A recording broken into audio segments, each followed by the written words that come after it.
Good morning, everyone. Ata Marie. Welcome back to Monday Morning Spirituality, where we connect with ourselves, with others, with the natural world, and with the divine. Today, we're going to focus on connecting with others by expressing what's going on safely. And that's the big word, safely. When we're affected by something another person has done, we may have discovered that showing our feelings can upset those around us, that it's not okay.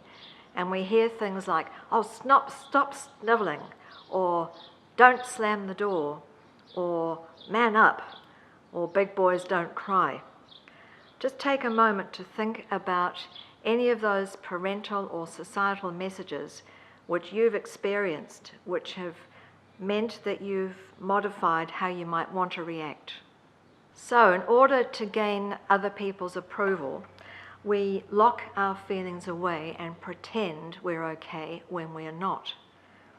Over time, we can get out of touch with our lived experience, pushing it down inside us until it erupts like a volcano. Does that sound familiar?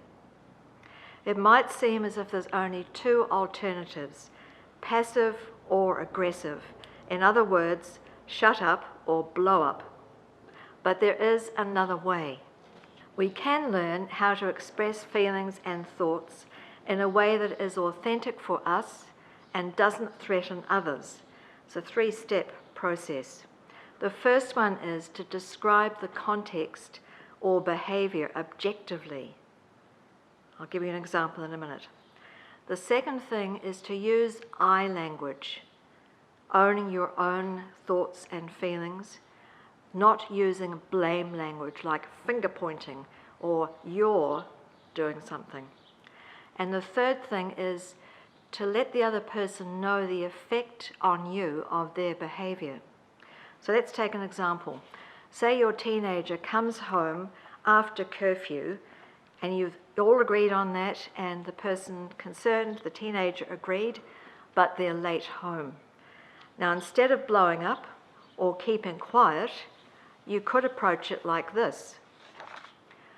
When the curfew is not met, I feel really anxious and start to get panicky because I'm worried that something awful has happened to you.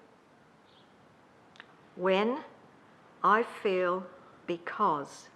Sounds a bit sort of like a routine, but it's a way of practicing the major elements. Of course, you make yourself vulnerable by doing this.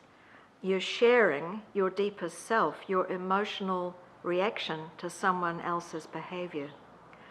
But you are also creating an environment in which honest discussion can take place. You're also modeling the importance of consequences.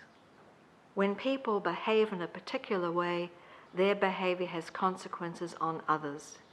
And if we don't give them feedback, they're not going to know, and then how can they modify their behavior? So as you and those around you practice being open about what is happening for you, honest communication can develop and relationships can be transformed with others and eventually with God. So here's your examine question. I bet you can imagine what it is. What's helped or hindered me in expressing my feelings and thoughts safely to someone today? What has helped or hindered me from expressing my thoughts or feelings safely to another person today? I'm going to end with a prayer from Michael Leunig, the Melbourne cartoonist and writer. God, help us to change ourselves and to change our world, to know the need for it, to deal with the pain of it, to feel the joy of it, to undertake the journey without understanding the destination, the art of gentle revolution. Amen. Hei te rahina. See you next Monday.